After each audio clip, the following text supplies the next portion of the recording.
Bonjour les enfants, j'espère que vous êtes en forme aujourd'hui pour continuer notre belle aventure de la Bible. Rappelle-toi notre dernière exploration. Nous y découvrions le livre des Nombres. Nous avons vu comment le peuple d'Israël, après son départ du mont Sinaï en direction de Canaan, a commencé une longue série de plaintes, de reproches contre l'Éternel et contre Moïse. Nous n'avons pas d'eau, nous n'avons pas de viande, nous étions mieux en Égypte. Mais aussi par jalousie envers Moïse. Pourquoi c'est Moïse qui nous dirige? Et pourquoi ce n'est qu'à lui que l'Éternel parlerait? Etc., etc.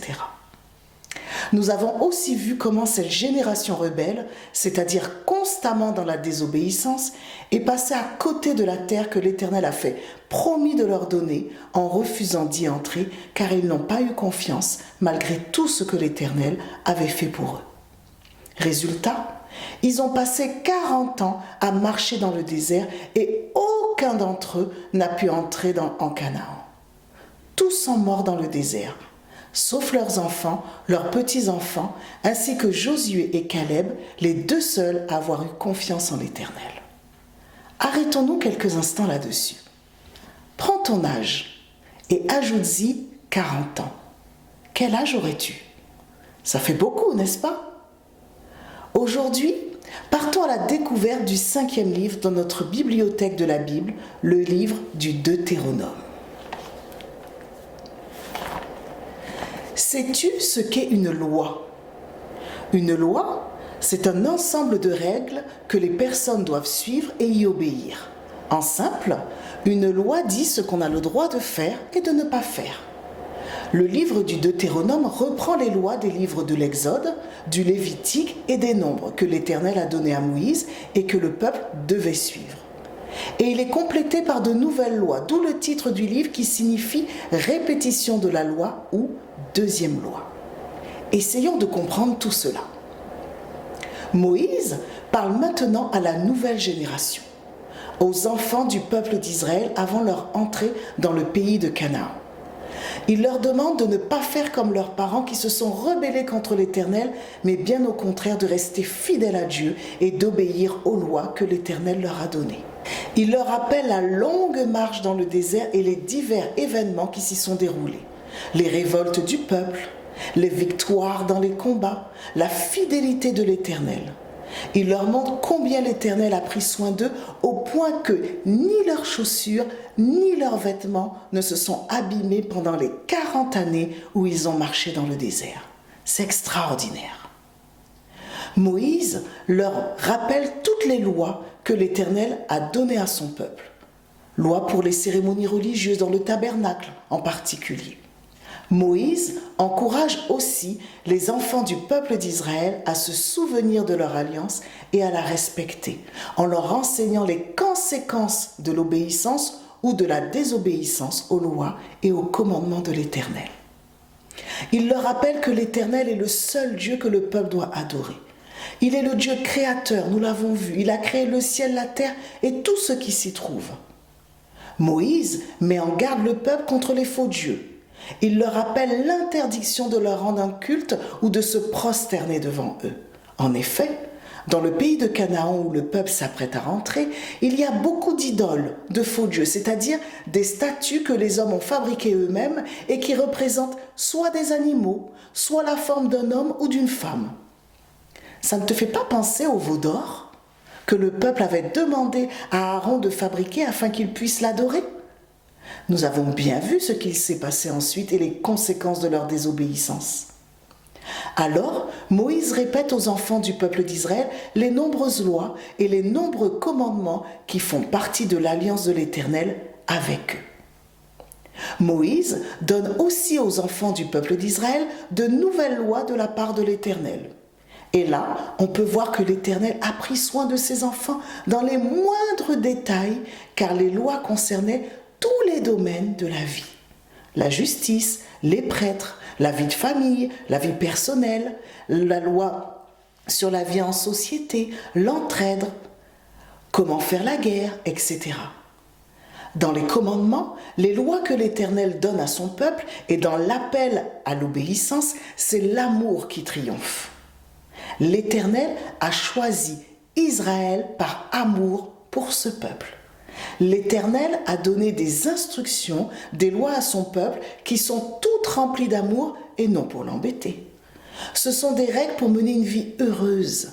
À travers ces lois, on voit l'amour de l'Éternel pour le peuple d'Israël et l'amour que les enfants d'Israël pourront aussi se manifester les uns envers les autres. Par exemple, dans les lois sur la justice, sur la veuve et l'orphelin, sur les étrangers, sur la famille. En retour, et pour manifester son amour envers Dieu, le peuple est appelé à obéir. Moïse comprend qu'il va bientôt mourir. Il fait venir Josué. C'est lui que l'Éternel a choisi pour remplacer Moïse afin de conduire le peuple et de le faire entrer dans le pays promis. Moïse parle à Josué et lui dit de prendre courage car l'Éternel sera toujours avec lui et il marchera même devant lui. Il lui donnera la victoire sur tous les peuples ennemis pour entrer en possession du pays promis. Avant de mourir, Moïse va prononcer des paroles de bénédiction pour chacune des 12 tribus d'Israël. Il dit adieu à ce peuple qu'il a aimé et servi en ayant un mot pour chaque tribu qui le compose. Moïse monta au sommet de la montagne en face de Jéricho. Et l'Éternel lui fit contempler tout le pays qu'il avait promis de donner aux descendants d'Abraham, d'Isaac et de Jacob. L'Éternel permit à Moïse de voir de ses yeux le pays, toutes ses terres et toutes ses vallées. Mais il ne fut pas autorisé à y entrer à cause de sa désobéissance lorsqu'il avait frappé le rocher pour faire jaillir l'eau pour le peuple. Moïse meurt là, sur la montagne, à l'âge de 120 ans. L'Éternel lui-même enterra Moïse dans la vallée de Moab. Et jusqu'à ce jour, personne n'a jamais su où était son tombeau. Le peuple d'Israël le pleura pendant 30 jours. Et après ce temps de deuil, le peuple d'Israël obéit à Josué et aux ordres que l'Éternel avait donnés à Moïse. Ce 5e livre de la Bible contient les dernières paroles que Moïse a adressées aux enfants du peuple d'Israël avant leur entrée dans le pays de Canaan sous la conduite de Josué. Le peuple a pour instruction de se souvenir des lois de Dieu, de leur obéir et d'apprendre à leurs enfants à faire de même. S'ils le font, l'Éternel les bénira. Ils réussiront à conquérir le pays de Canaan et y vivront en paix et dans l'abondance pour toujours. Nous comprenons que les lois que l'Éternel donne à son peuple ne sont pas là pour l'embêter, mais pour qu'il vive heureux. Ce sont des lois que l'Éternel donne par amour. Il veut toujours le meilleur pour ses enfants. Ce livre nous rappelle sans cesse l'importance d'être fidèle et d'obéir au Dieu d'Israël qui a sauvé et béni son peuple. Les enfants d'Israël, en tant que peuple choisi par l'Éternel, devaient être un peuple saint. Cette sainteté lui interdisait de reconnaître d'autres dieux et de les servir. Le livre du Deutéronome nous montre une fois encore que l'Éternel est le seul vrai Dieu au-dessus de tous les dieux. Nous avons pu voir l'amour de l'Éternel pour l'homme et l'amour de l'homme pour l'Éternel qui se manifeste par l'obéissance. Avant de mourir, Moïse chantera ou récitera un cantique en l'honneur de l'Éternel et bénira le peuple qu'il a conduit et aimé pendant 40 ans. Puis, il s'en ira paisiblement rejoindre son Dieu. Désormais, c'est Josué qui conduira le peuple d'Israël pour rentrer dans le pays promis. Mais ça, nous le découvrirons dans un autre livre. Et en attendant de nous retrouver pour la suite de notre grande aventure de la Bible, je te dis, prends soin de toi et à bientôt.